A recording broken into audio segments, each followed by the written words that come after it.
نعت علی پڑھ کر تمام دعائیں انسان اپنی قبول کروا سکتا ہے. یہاں تک مشہور ہے کہ آیت اللہ سید عبد الکریم کشمیری جب بھی کوئی مشکل پیش آتی تھی وہ نجف میں امیر المومنین کی قبر کی زیارت کے لیے جاتے تھے اور وہاں جا کر نعت علی پڑھتے تھے اور مشکل فوراً حل ہو جاتی تھی.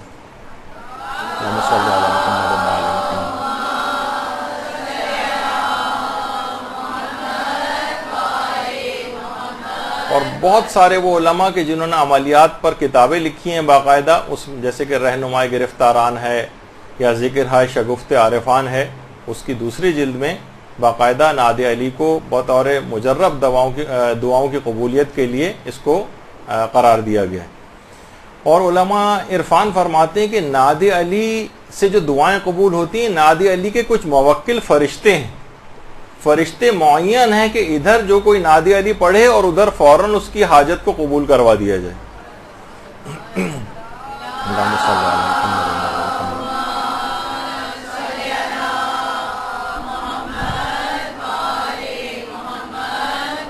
اور کتاب روح و ریحان، اس میں جو کہ آیت اللہ عبد الکریم کشمیری کے حالات پر لکھی گئی ہے، تو اس میں بھی یہ بات آئی ہے کہ 100 مرتبہ کسی بھی حاجت کے لیے، اگر جو بڑی حاجت ہو یا چلیں چھوٹی حاجت بھی ہو، ایک دفعہ بھی کافی ہے نعت علی پڑھنا، لیکن 100 دفعہ اگر پڑھ کے کسی حاجت کے لیے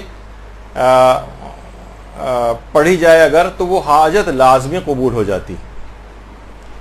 اور علماء جو عملیات کے علماء ہیں وہ خاص طور پر وہ فرماتے ہیں کہ مالی مشکلات کے لیے 9 بار نماز فجر کے بعد نعت علی کا پڑھنا بڑا مجرب.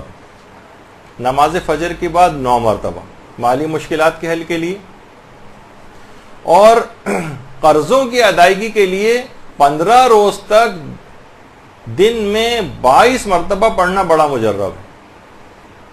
اگر کسی پر قرضے ہوں تو 15 روز تک 22 مرتبہ روزانہ اس کو پڑھے. آیت اللہ عبد الکریم کشمیری فرماتے تھے کہ نعت علی کے بے شمار فائدے ہیں، بلکہ معجزات تک دیکھے گئے ہیں اس کے نتیجے میں. یہاں تک کہ ایک بڑا مشہور واقعہ آیت اللہ شیخ جعفر مجتہدی کا. آیت اللہ شیخ جعفر مجتہدی کا آپریشن ہونا تھا، اور آپریشن کے لیے پروسٹیٹ ان کے گلینڈ کا آپریشن تھا. آپریشن کے لیے 2 بڑی مشکل سے تیار ہوئے کہ 2 شرطوں پہ میں آپریشن کرواؤں گا. ایک تو یہ کہ مجھے بے ہوش نہیں کیا جائے گا، دوسرا کہ مجھے کسی کا خون نہیں چڑھایا جائے گا. اس کی وجوہات انہوں نے نہیں بتائیں. کہا کہ ان 2 شرطوں پہ، اب اس شرط پہ تو کون ڈاکٹر سرجری کے لیے تیار ہوگا، انتہائی پینفل بھی ہے، اور بغیر آپریشن کے، بغیر ایک لحاظ سے اینستھیزیا کے تو ممکن ہی نہیں ہے کہ بے ہوش کیے بغیر کوئی بڑا اس انداز کا کوئی آپریشن ہو.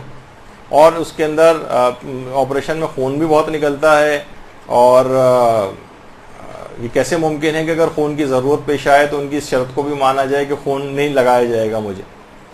لیکن بہرحال معلوم تھا کہ یہ جو مریض ہے یہ بہت ہی ڈفرینٹ قسم کا مریض ہے، اور روحانیت کے اندر بالکل ڈوبا ہوا ہے. ان ڈاکٹرز کے اس پینل کے اندر ایک ایسا ڈاکٹر بھی تھا جو روحانیت پر بالکل اعتقاد نہیں رکھتا تھا. اس کو سب سے زیادہ اعتراض تھا کہ ان کا تو پھر آپریشن کرنا ہی نہیں چاہیے، ممکن ہی نہیں ہے، کیسے ممکن ہے بغیر اینستھیزیا کے آپریشن ہو، کیسے ممکن ہے کہ خون کی ضرورت اور خون نہ لگایا جائے. لیکن بہرحال آپریشن شروع ہوا. جب اینستھیزیا دینے کا مرحلہ آیا تو آقا جعفر مجتہدی نے ڈاکٹرز کو روک دیا،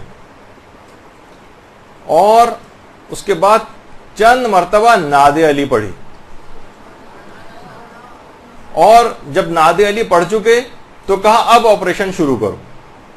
ڈاکٹرز نے دیکھیے عام طور پر یہ ہوتا ہے کہ جس وقت جو انسیجن دیتے ہیں اور کٹ لگاتے ہیں جس جگہ آپریشن ہوتا ہے تو فوراً خون نکلتا ہے، لازمی کھال کو کاٹا جائے گا، خون نکلے گا. ڈاکٹرز حیران رہ گئے کہ کھال میں سے ایک قطرہ خون کا نہیں نکلا.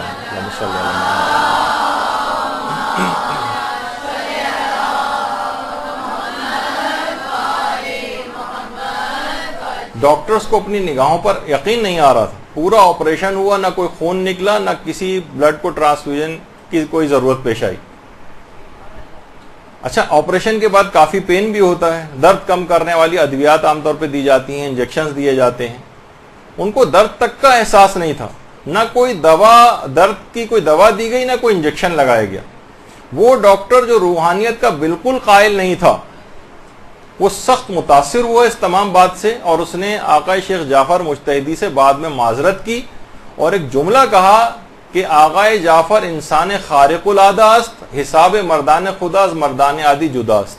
یہ کہ انتہائی ایکسیپشنل آدمی، یعنی حیران رہ گیا وہ. کہا کہ واقعی خدا کے جو خاص بندے ہوتے ہیں ان کا حساب عام افراد سے بہت الگ ہوتا ہے. مان کے جو روحانیت کا بالکل قائل نہیں تھا وہ اس انداز سے قائل ہوا. اور یہ والا واقعہ باقاعدہ جو ایک مستند ویب سائٹ ہے ایک تبیان.net، اس کے اوپر بھی پورا واقعہ موجود ہے. اور کتاب لالہ از ملکوت جو آقا شیخ جعفر مجتہدی کے حالات پر لکھی گئی، اس تک کے اندر یہ واقعہ موجود ہے.